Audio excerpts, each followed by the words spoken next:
আমরা গতদিন যে ক্লাস করছিলাম পারমুটেশন অ্যান্ড কম্বিনেশনের প্রথম ক্লাসটা করছিলাম। সেখানে আমরা শুধুমাত্র সূত্রগত বিষয় দেখছিলাম। যদি আমরা আজকে পরবর্তী ক্লাস করব অর্থাৎ দ্বিতীয় ক্লাস, কিন্তু আমাদের এখানে একটা অধ্যায়ের মধ্যে বলছিলাম দুইটা পার্ট আছে, একটা পারমুটেশন একটা কম্বিনেশন। তাহলে আমরা প্রথম পার্ট হিসেবে আমরা পারমুটেশনটা দেখব, পারমুটেশনটা শেষ করে আমরা কম্বিনেশনে যাব। যে পারমুটেশন অংশ আছে সেটাকে আমরা বলছিলাম যে এটা মান নির্ণয়, সরি, বিন্যাস। আর কম্বিনেশনটা বলছিলাম সমাবেশ। এখানে আমাদের প্রথম দেখেন অঙ্ক দেয়া আছে, বেশ দুইটা বা তিনটা অঙ্ক দেয়া আছে, মান নির্ণয় করতে বলছে। এখানে যে 2 নম্বর অঙ্ক দেয়া আছে, আমরা গত দিনে একটা অঙ্ক করে গেছিলাম, এখানে 2 নম্বর অঙ্কটা দেওয়া আছে 9p5। অঙ্কে আমাদের দেওয়া আছে 9p5, এই 9p5 প্লাস 5 দেওয়া আছে।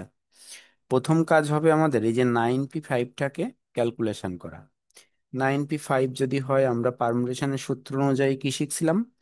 N factorial by n minus r factorial. দেখেন আমরা এখানে সেভাবে ক্যালকুলেশন করছি, 9 ফ্যাক্টোরিয়াল বাই 9 - 5 ফ্যাক্টোরিয়াল। +5 আমার কিন্তু এনপিআর এর বাইরে আছে, তাহলে আমরা এনপিআর টু ক্যালকুলেশন করব, তার সাথে 5 যোগ করব। তাহলে 9 ফ্যাক্টোরিয়াল বাই 4 ফ্যাক্টোরিয়াল +5। 9 ফ্যাক্টোরিয়াল আমরা বলছিলাম কি, ফ্যাক্টোরিয়াল হচ্ছে ক্রমিক সংখ্যাগুলির গুণফল। সেই হিসাবে দেখেন আমরা 9 8 7 6 5 4 ফ্যাক্টোরিয়াল লিখছি। 4 ফ্যাক্টোরিয়াল লিখছি কেন? 4 ফ্যাক্টোরিয়াল লেখার কারণ হচ্ছে, 1 মিনিট।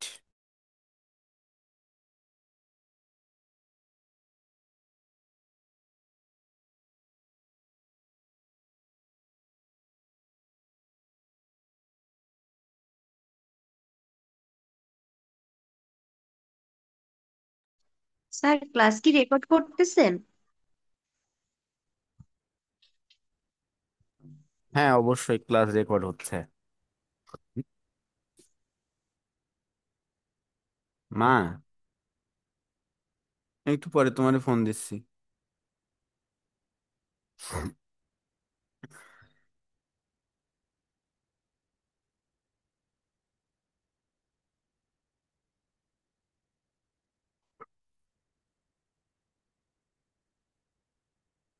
আচ্ছা, তাহলে আমরা এই যে পর্যন্ত দেখছিলাম, দেখেন এর পরবর্তী আমাদের যে অংশটা আছে, তাহলে কি আছে? 9 × 8 × 7 × 6 × 5, আর 4 ফ্যাক্টোরিয়াল দিলাম আমরা, নিচে দেখেন 4 আছে, তাই আমরা এই 4 পর্যন্ত রেখে দিয়েছিলাম, আমরা আর যাই নাই।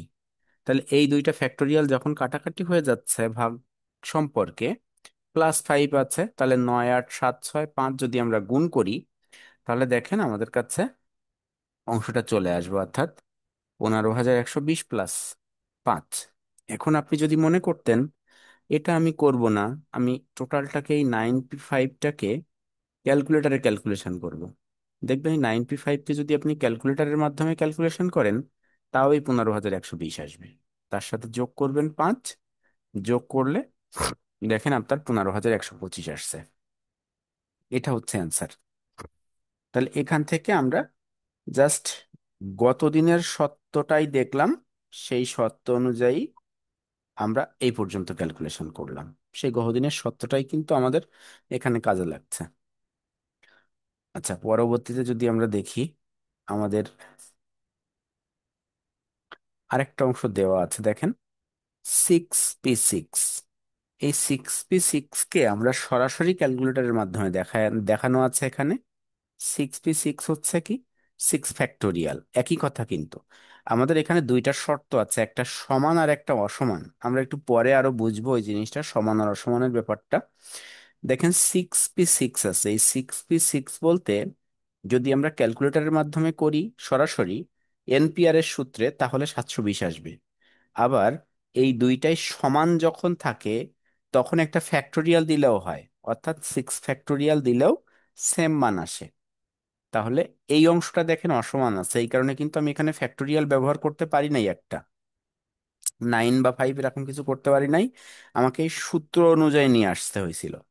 কিন্তু এখানে আমার দুইটাই সেম আছে, তাহলে 6 6, তাহলে 6-এর ভিতরে 6টা, তার মানে কি ওই 6টাই।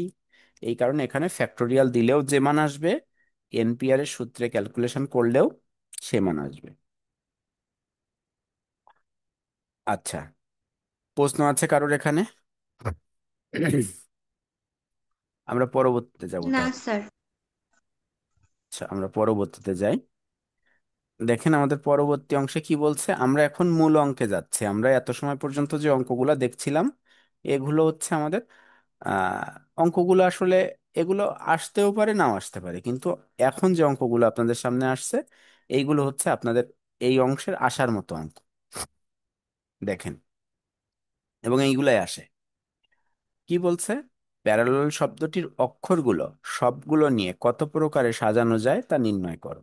এখানে আপনাকে একটা বিষয় মাথায় রাখতে হবে, যদি কখনো সাজানো কথা বলে এবং বিন্যাস করার কথা বলে তাহলে আমরা বলছিলাম পারমুটেশন হবে।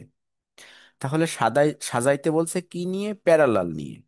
প্যারালাল দেখেন, PARALLEL, এখানে কয়টি বর্ণ আছে আমাকে প্রথম অবস্থায় দেখতে হবে। দেখেন প্যারালাল শব্দটিতে মোট বর্ণ কয়টি আছে? 8টি। আমরা দেখেন লিখেও রাখছি সলিউশনে।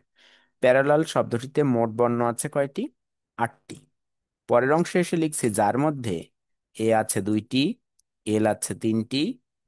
তাহলে আমাদেরকে মনে রাখতে হবে মোট আমাদের লিখতে হবে কতগুলো আছে, আর তার মধ্যে কতগুলা একাধিক আছে সেটাও আমাদেরকে বের করতে হবে।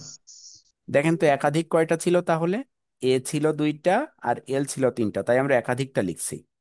পরবর্তী লিখছি অতএব শব্দটিকে সাজানো যাবে। শর্ত কেমন? শর্ত এমন, আমাকে মোট যে কয়টা আছে সেটা ভাগ করতে হবে যে কয়টা একাধিক আছে সে কয়টা দিয়ে। দেখেন তো, 8 ফ্যাক্টোরিয়াল, অর্থাৎ আমার কাছে মোট বর্ণ আছে কয়টা? 8টা। সেই 8 ফ্যাক্টোরিয়াল দিছিলাম, আর ভাগ করছিলাম কি দিয়ে? যেটা আমার কাছে একাধিক আছে। তাহলে একাধিক কি ছিল? 2 ফ্যাক্টোরিয়াল, 3 ফ্যাক্টোরিয়াল। তাই দেখেন 8 অর্থাৎ 2 আর 3। তাই 8 factorial by two factorial into 3 factorial. দেখেন তো এই থিমটা বুঝতে পারেন কিনা, কারো কোনো প্রশ্ন আছে কিনা এখানে? স্যার না, বুঝতে পারছি। আচ্ছা, তাহলে এখানে সব সময় এই সিস্টেমটা মাথায় ধরে নিন, সাপোজ এরকম ছিল, এ আছে, বি আছে, সি আছে।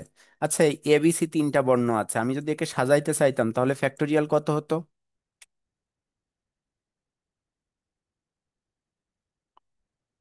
স্যার মোট হচ্ছে 3টা। হ্যাঁ, আর নিচে হতো না। 1 2 3 এরকম হইতো না না, নাকি? মোটেও না, হতো না, কারণ আমার কাছে না, একাধিক ওয়ান তো ওয়ান কিছুই নাই। আছে, শুধু ওয়ান। হ্যাঁ, একাধিক হবে না, ওটা দেওয়ার দরকার নেই। একাধিক তো আমার কাছে নাই। আছে কোনো বর্ণ একাধিক আছে? এই না ABCর মধ্যে কোনো বর্ণ তো একাধিকবার নাই, তাহলে ওই 3 ফ্যাক্টোরিয়ালে থাকবে। এখন যদি এরকম থাকতো, ধরে নেন এ আছে, বি আছে, সি আছে, ডি আছে, আবার একটা এ আছে। আচ্ছা দেখেন তো তাহলে এখানে বর্ণ কয়টা? এখানে 5টা। ABCD, আরো একটা এ আছে, তাহলে 5টা। আচ্ছা, এখানে একাধিক আছে কে? এ এ কয়বার? 2 বার। 2বার। 2 ফ্যাক্টোরিয়াল হতো। বুঝতে পারছেন বিষয়টা? জি স্যার। তাহলে আমরা এখানে ক্যালকুলেশন কিভাবে করব? আমাদের কাছে একাধিক যে মানে প্রথম অবস্থায় মোটটাকে ক্যালকুলেশন করব যে কয়টা আছে, সেই ক্যালকুলেশনটাকে আমরা ভাগ দিব যদি কোনো কিছু একাধিক থাকে, অর্থাৎ যে কয়টা একাধিক থাকবে সেই কয়টা দিয়ে ভাগ।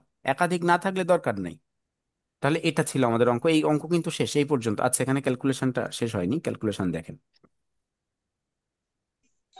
তাহলে আমরা 8 factorial 40,320, 2 factorial 2, 6 factorial 3 factorial 6 calculation করলে আসছে 3,360। এই টোটালটাকে একবারে ক্যালকুলেশন করে লেখা আছে 3,360। তাহলে আমরা একটা অঙ্ক দেখলাম, এবং এই যে অঙ্ক এটা হচ্ছে আপনাকে বলছে কত উপায়ে সাজানো যাবে, তাহলে অবশ্যই যে মানটা আসবে সেটাকে ভাবে, প্রকারে, উপায়ে যে কোনো একটা লিখবেন সাথে। যেমন আমরা ভাইয়া টাকা এখানে 6 হবে কেন? কোনটা? স্যার এই 6 আর থ্রি 6 কেন ফ্যাক্টোরিয়াল আসবে করলে ভাইয়া? 6 আসছে। 3কে ফ্যাক্টোরিয়াল করেন ক্যালকুলেটরে, অথবা না করতে চাইলেও ক্রমিক সংখ্যার গুণফল 3 × 2 × 1।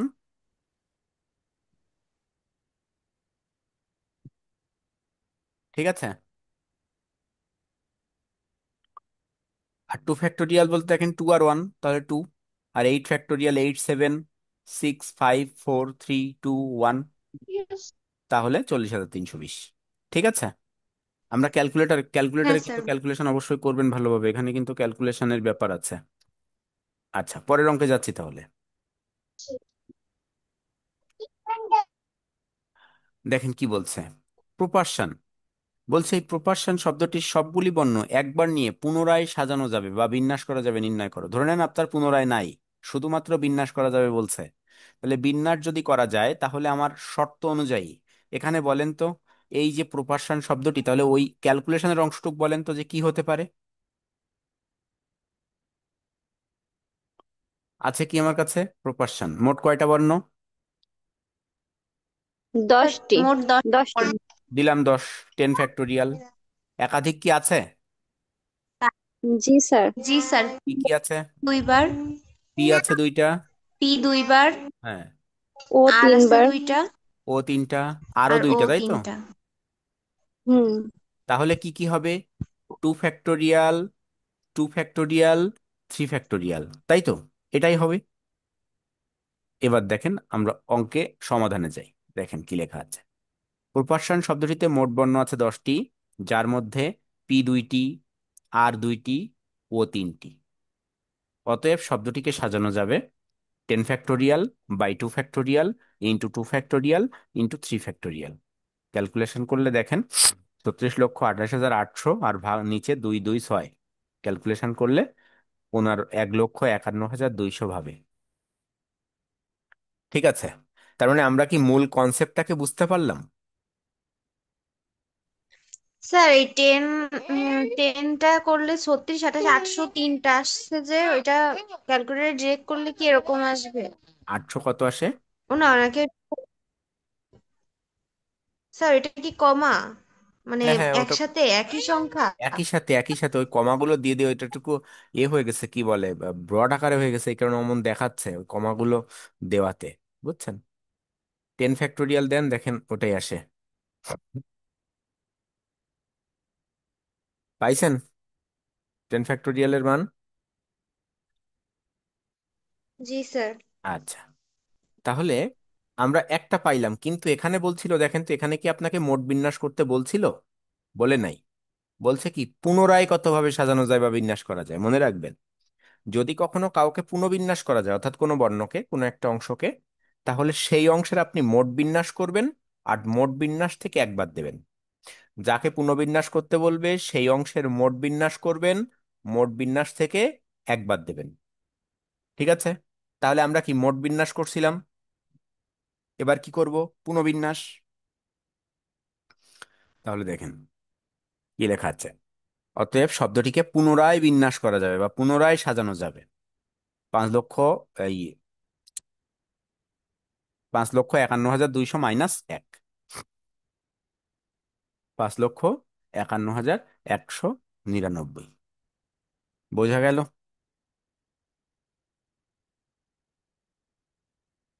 তাহলে আমাদের শর্ত ছিল এরকম, মোট যদি সাজাতে হয়, মোটের শর্ত আমরা দেখছিলাম।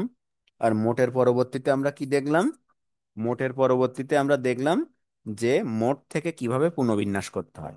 তাহলে মনে রাখতে হবে, পুনর্বিন্যাস করতে গেলে আমাকে মোট বিন্যাস বলুক আর না বলুক, মোট বিন্যাস আমাকে বের করতে হবে। আর মোট বিন্যাস থেকে এক বাদ দিতে পারলেই সেটা আমার পুনর্বিন্যাস। ঠিক আছে, এই দুইটা শর্তে কোনো প্রশ্ন আছে? না স্যার। আচ্ছা, না স্যার। পরবর্তীতে যাচ্ছি।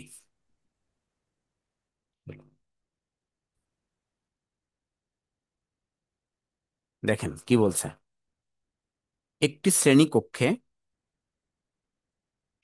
একটি শ্রেণীকক্ষে 8টি খালি চেয়ার আছে। কত ভিন্ন উপায়ে 5জন ছাত্র তাদের আসন গ্রহণ করতে পারবে? তাহলে এখানে কি বলতে চাচ্ছে, চেয়ার আছে 8টি, বসবে কয়জন? 5জন। আচ্ছা, এরা কি অসমান নাকি সমান?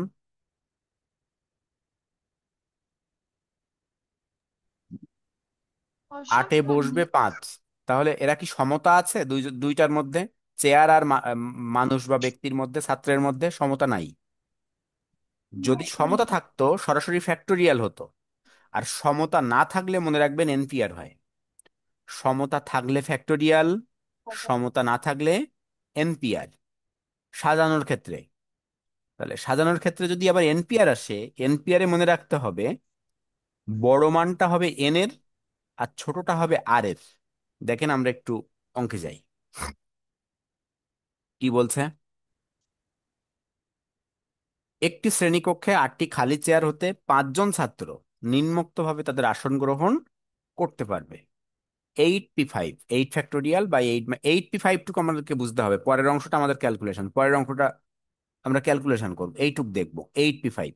তাহলে 8p5 কখন হবে? আর আমরা যে এর আগে পর্যন্ত পড়ছিলাম যে আমাদের সেখানে কি হচ্ছিল, যে সেখানে আমাদের হচ্ছিল এভাবে যে মোটটা করছিলাম, মোট থেকে আমাদের যদি কোনো কিছু একাধিক থাকে সেটা ভাগ করছিলাম। মনে রাখবো আমরা এভাবে, যদি কখনো সমান সংখ্যক তথ্য নিয়ে আমাকে বিন্যাস করতে বলে বা সাজাতে বলে, তাহলে আমরা সেখানে ফ্যাক্টোরিয়াল ব্যবহার করব। আর অসমান সংখ্যক অর্থাৎ মোট আছে ধরে নেন 8টা, সেখান থেকে নিতে বললো 4টা বা সেখান থেকে 5টা, তখন সেটা অসমান, অর্থাৎ সবগুলাকে নিতে বলছে না, আংশিক নিতে বলছে। যদি আংশিক নিতে বলে তাহলে সেখানে হবে এনপিআর। যদি আমার এখানে বলতো 8টি চেয়ারে 8 জন ছাত্রই বসবে, তাহলে কি হতো? স্যার তখন তো মানে দুইটাই সমান থাকতো। এটাই সমান, তাহলে কি হতো? 8 ফ্যাক্টোরিয়াল। ঠিক আছে।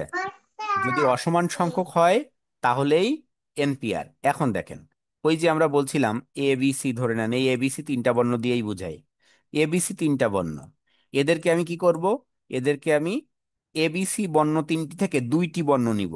কয়টি বর্ণ বললাম? এবিসি 3টি বর্ণ থেকে 2টি বর্ণ নিব, তাহলে কি হবে বলতে পারবেন? 3টি বর্ণ থেকে 2টি বর্ণ নেব, তাহলে কি হবে?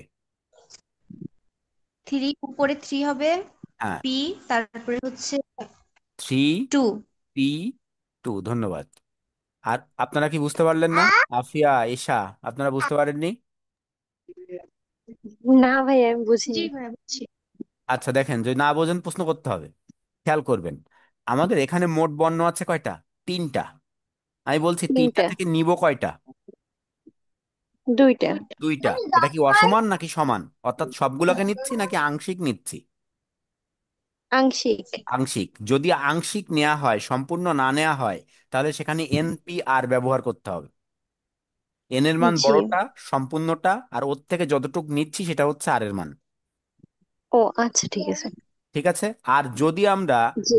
সম্পূর্ণটা নিয়ে করি, অর্থাৎ সম্পূর্ণই 8টা থেকে 8টা, 5টা থেকে 5টা, 3টা থেকে 3টা, তাহলে সরাসরি ফ্যাক্টোরিয়াল হবে। আচ্ছা। তাহলে এই জায়গায় যে অংশটা ছিল 8p5, আমরা এখানে যেরকম বলছিলাম যে আমরা 3টা বর্ণ আছে এবিসি, এই 3টা বর্ণ থেকে আমরা 2টা বর্ণ ব্যবহার করব, তাই সেখানে বলছিলাম আমরা 8p, সরি 3p2, 3টা বর্ণ থেকে 2টা বর্ণ।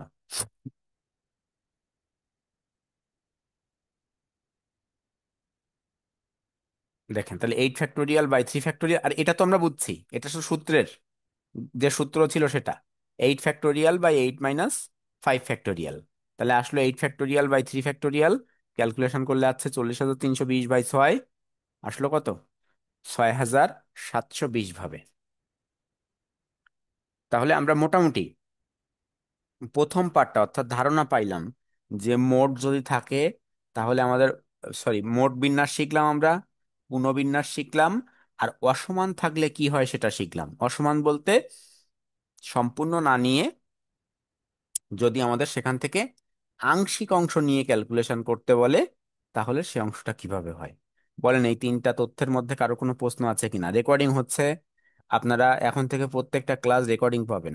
গতদিনের ক্লাসও পাইছেন, আজকেরটাও পাবেন। অবশ্যই রেকর্ডিং দরকার হলে একাধিকবার দেখবেন। যদি প্রশ্ন থাকে পরের দিন ক্লাসে প্রশ্ন করবেন, তাও ভালো, কিন্তু আপনাকে শিখতে হবে অঙ্ক।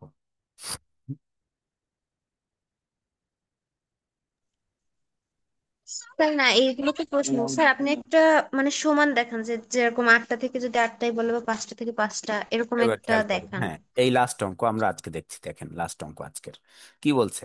প্রমাণ করো যে কলকাতা শব্দটির বর্ণগুলির বিন্যাস সংখ্যা হবে আমেরিকা শব্দটির বর্ণগুলির বিন্যাসের দ্বিগুণ। তার মানে কি বলছে? একটা যা হবে আর একটা তার দ্বিগুণ হবে।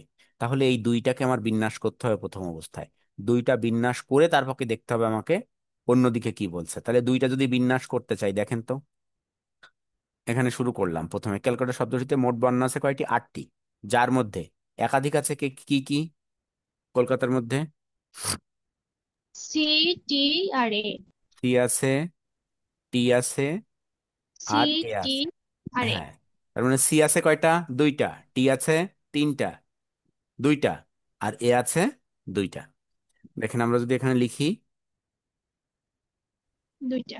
এ 2টি, টি 2টি, সি 2টি, শব্দটিকে সাজানো যাবে তাহলে কি 8 ফ্যাক্টোরিয়াল বাই 2 ফ্যাক্টোরিয়াল বা ইন্টু 2 ফ্যাক্টোরিয়াল, তাহলে কত? 5040। দেখেন তো, এইখানে কি আমার বলছিল যে এই 8টা বর্ণ থেকে 5টা বর্ণ নাও বা 4টা বর্ণ নাও, এরকম কিছু বলছিল? না স্যার। না। না। এই কারণে কিন্তু আমরা ওই এনপিআর এর কোনো শর্তে যাই নাই। তাহলে আমরা এখানে ফ্যাক্টোরিয়ালে আছি কেন? কারণ আমাকে সবগুলা নিতে বলছে, তাই এখানে কোনোথায় বলে দেয়নি যে 8টা থেকে তুমি 5টা বর্ণ নিয়ে ক্যালকুলেশন করো। দুইটার ভিতরে পার্থক্য কি বোঝা যাচ্ছে আগের অঙ্কটা আর এই অঙ্কটার ভিতরে?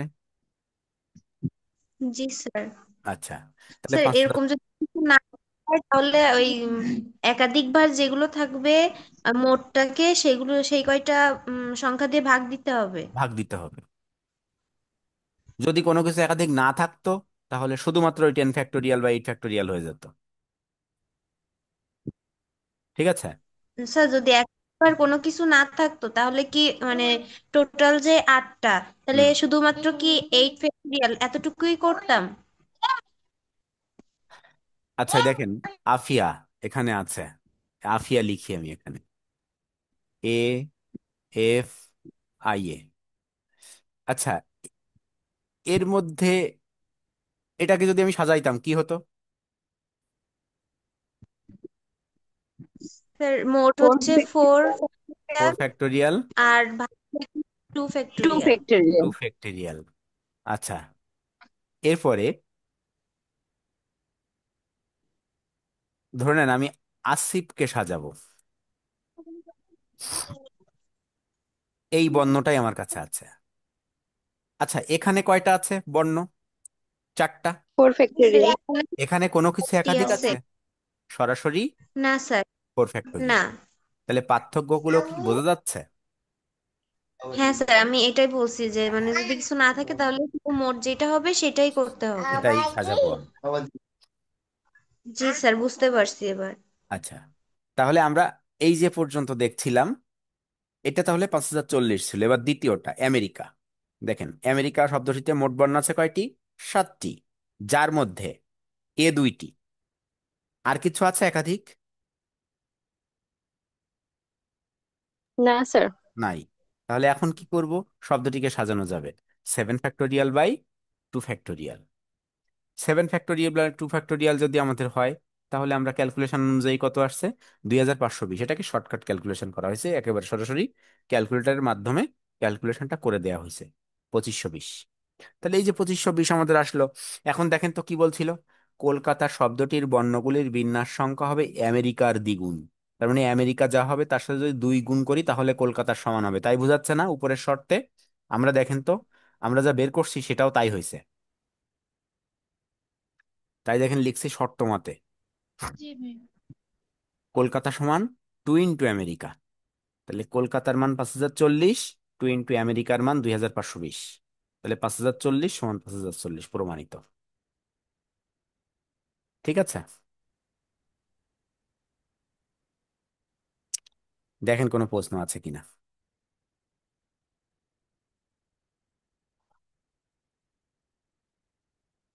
আছে কোনো প্রশ্ন আছে? না স্যার, বুঝতে পারছি। আচ্ছা, তাহলে আজকে এ পর্যন্ত থাকবে, আমরা পরবর্তী ক্লাস এরপর থেকে শুরু করব। ঠিক আছে, কারো কোনো প্রশ্ন আছে? না স্যার, প্রশ্ন আচ্ছা, নেই। ভালো থাকবেন আপনারা। স্যার রেকর্ডেড ক্লাসটা একটু দিয়ে দিয়েন। অবশ্যই পেয়ে যাবেন গ্রুপে। জি।